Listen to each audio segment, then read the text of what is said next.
The 80th session of the General Assembly is no ordinary session. 80 years, longer than the average human lifespan. Normally, this would be a moment to celebrate. But are we really in a mood for celebration? Can we celebrate while parents in Gaza are watching their children starve? While Afghan girls are banned from school, prevented from having a normal childhood. While grandfathers in Kharkiv are sheltering in bathtubs, fearful of drones and missiles. While women in Darfur are hiding their daughters from being raped.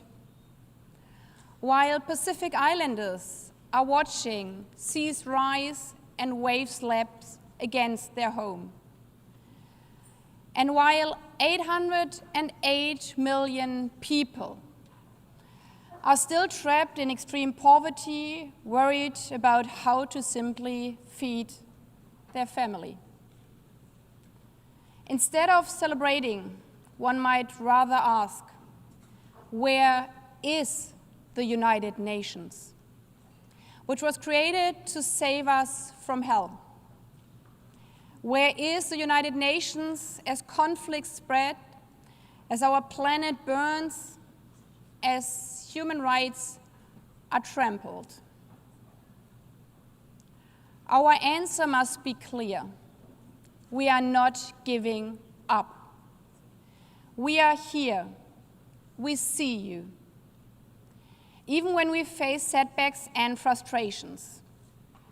When diplomacy fails us and consensus eludes us, we will unite to deliver for the people of the world.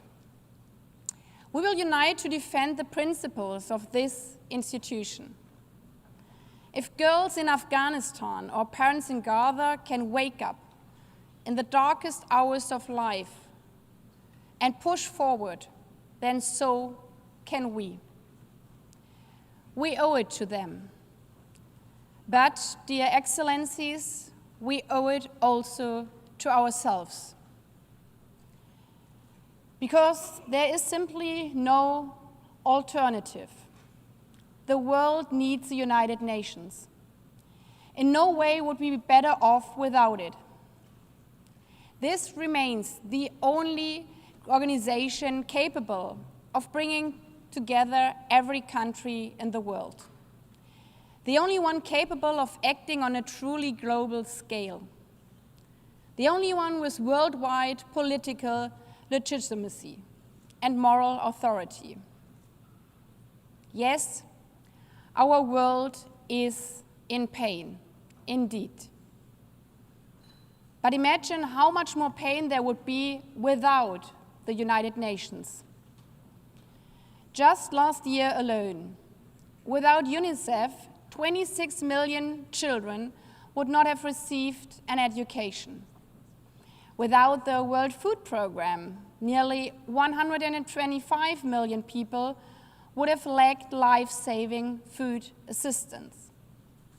Without the UN Refugee Agency and the International Organization for Migration, over 62 million people would not have received critical aid. Without the World Health Organization, 70 million people would not have benefited from mental health services.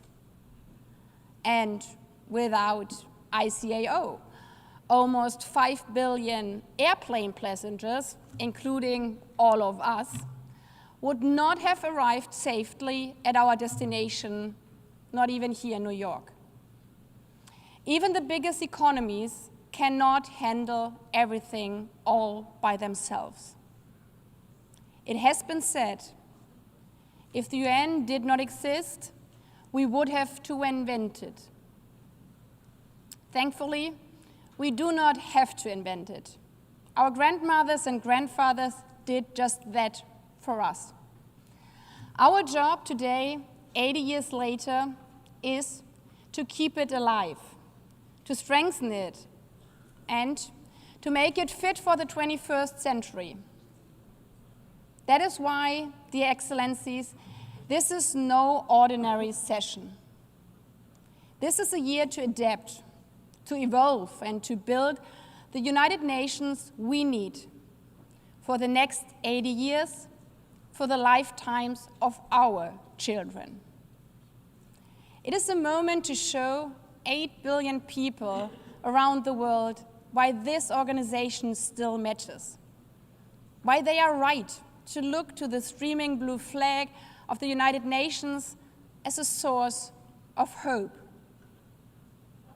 Yes, it will not be easy.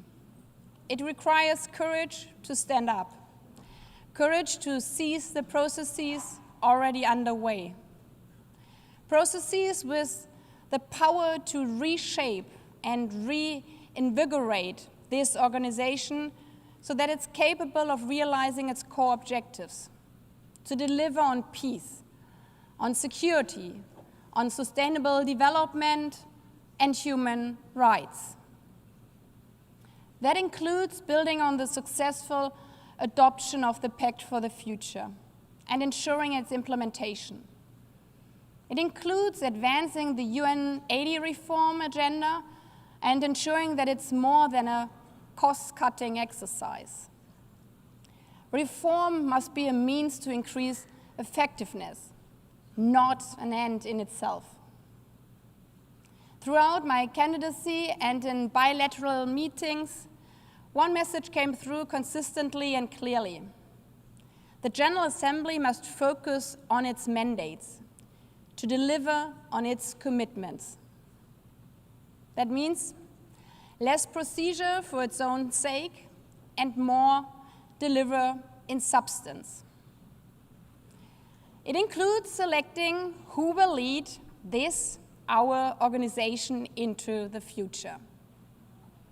The selection of the next Secretary General is one of the key processes during this 80th session. Our choice will send a powerful message about who we are and whether we truly serve all the peoples of the world, of which, everywhere in the world, half are women and girls.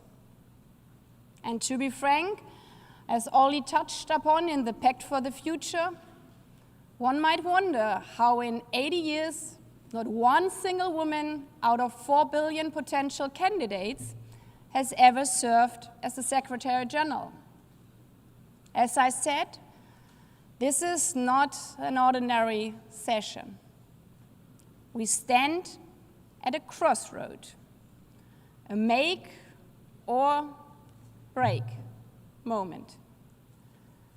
8 decades of progress and setbacks, of achievement and failure, but also of renewal and resolve have brought us here.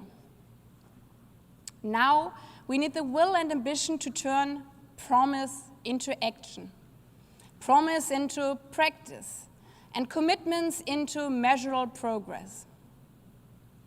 Of course, history is rarely made all at once in one big splash. It comes more often in small steps and big strides alike. In the deliberate choices we, ourselves, make each day. In building one school after another, until 26 million children are able to attend.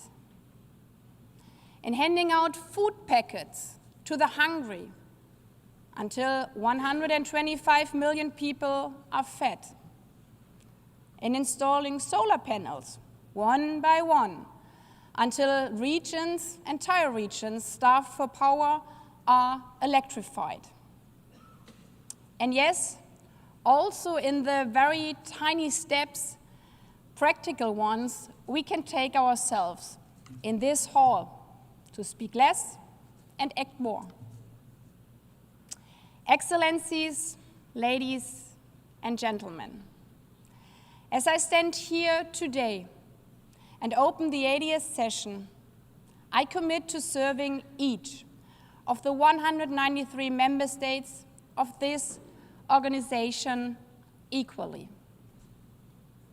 I will be impartial, a bridge builder, guided by only one thing, our United Nations Charter. It will be my North Star. I will always act with the belief that we are truly better together. As such, my door will always be open. I will consult, listen, and ensure every voice is heard, including those too often overlooked. I thank you, the membership, for the trust you have placed in me. I thank my predecessor for the support afforded to my office by him and also by his wonderful team. I applaud President Philemon Young for his patience, his wisdom, and his steady leadership in guiding the 79th session through a year of significant accomplishments. Excellencies, the spirit of this milestone session and its high-level week is better together. 80 years and more for peace, development, and human rights. It sounds easy, but it's hard work. Because we are living not only in difficult times, but we all know in times of disunity. Therefore, I encourage everyone to embrace the theme not only at this year's general debate, but also throughout the work of the upcoming session, throughout the next weeks and months. This space, this hall, was created exactly for that purpose, to sort out our differences peacefully, together. Our predecessors came together 80 years ago in San Francisco to establish this organization, also in a moment of despair. The world came together in 2015 after conferences of failure to adopt finally the Paris Agreement on Climate Change and the 2030 Agenda for Sustainable Development. And yeah, we came together only last year to adopt the Pact for the Future. These are not exceptions.